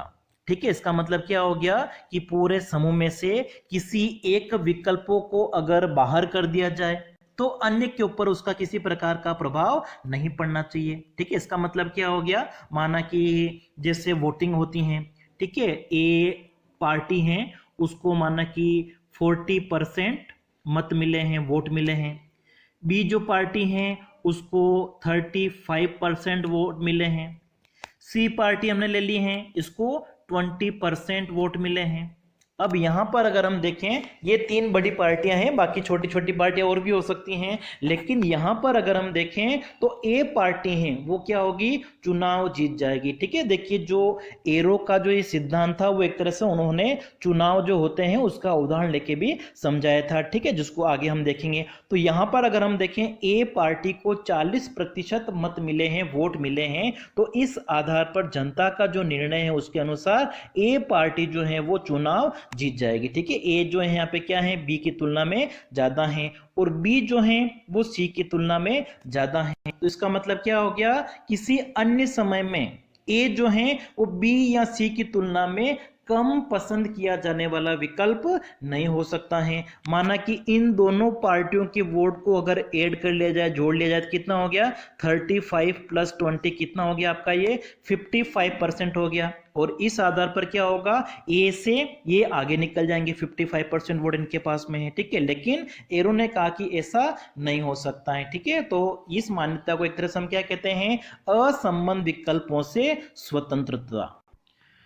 तो ये जो मान्यता है, शर्त है, वो एक तरह से क्या बताती हैं कि दो विकल्पों के मध्य सामाजिक निर्णय जो हैं वो तब तक परिवर्तित नहीं होना चाहिए जब तक कि उस समाज का या उस समुदाय का कोई व्यक्ति जो है अपने क्रम में वो, ठीक है, जो रैंक दी जाती हैं उसमें वो किसी प्रकार का परिवर्तन नहीं करता है, तब तक इसमें किसी प्रकार का कोई परिवर्तन नहीं होना चाहिए। मतलब समाज में जो व्यक्ति हैं, दो विकल्प हैं, ठीक है, ए और बी दो विकल्प हैं, इन दो विकल्पों के बीच में ही सामाजिक अधिमान जो है उसका निर्धारण होना चाहिए। ठीक है, समाज सामुदायिक जो सामाजिक कल्याण फलन की हम बात कर रहे हैं, ठीक है, जो निर्णय है वो इन दो विकल्पों के ऊपर ही निर्भर होना चाहिए। ठीक है, तो ये कुछ शर्तें हैं, नियम हैं जिसे एरो ने अपने सिद्धांत में माना।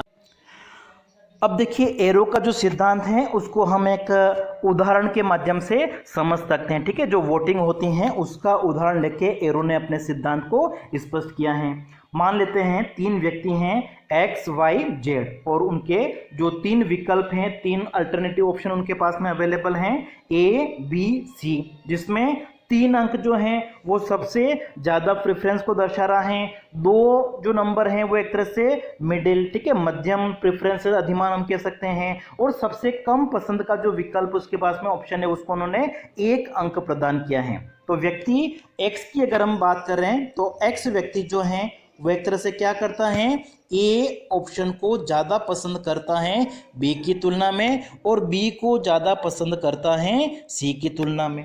इसी तरीके से y की अगर हम बात कर रहे हैं तो y व्यक्ति जो है सबसे ज़्यादा अंक उसने दिए हैं b को, इसका मतलब वो b को ज़्यादा पसंद करता है c की तुलना में, क्योंकि c को उसने 2 अंक दिए हैं, और c को वो ज़्यादा पसंद करता है a की तुलना में, क्योंकि c को उसने 2 अंक दिए हैं और a को केवल 1 अंक दिया है। इसी तरीके से जेड की अगर हम बात कर रहे हैं तो जेड व्यक्ति जो है वो सी कॉम्बिनेशन जो विकल्प है उसको वो ज़्यादा पसंद करता है किसकी तुलना में, ए की तुलना में, और ए को वो पसंद करता है किसकी तुलना में, ज़्यादा पसंद करता है बी की तुलना में। ठीक है, उन्होंने जो अंक प्रदान किए हैं उसके आधार पर हमने देखा कि जो एक्स व्यक्ति की प्रेफरेंसेस अधिमान क्या है, वाई व्यक्ति के अधिमान क्या हैं, और जेड व्यक्ति के अधिमान क्या हैं, ये हमने व्यक्तिगत अधिमान देखे हैं। अब इसके आधार पर अगर सामाजिक कल्याण फलन का निर्माण किया जाए, सामाजिक कल्याण फलन में अगर हम दो व्यक्ति ले लें, ठीक है, एक्स और वाई जो हैं उनकी प्रेफरेंसेस अगर हम देखें तो एक्स और वाई, ठीक है, एक्स और वाई में देखिए कॉमन क्या है, बी इज ग्रेटर देन सी। ठीक है, देखिए x में क्या है, b is greater than c है, मतलब b को वो ज़्यादा पसंद करता है c की तुलना में। इसी तरीके से y जो है वो भी b को पसंद करता है c की तुलना में। तो ये आपका हो गया x और y के लिए होगा b is greater than c।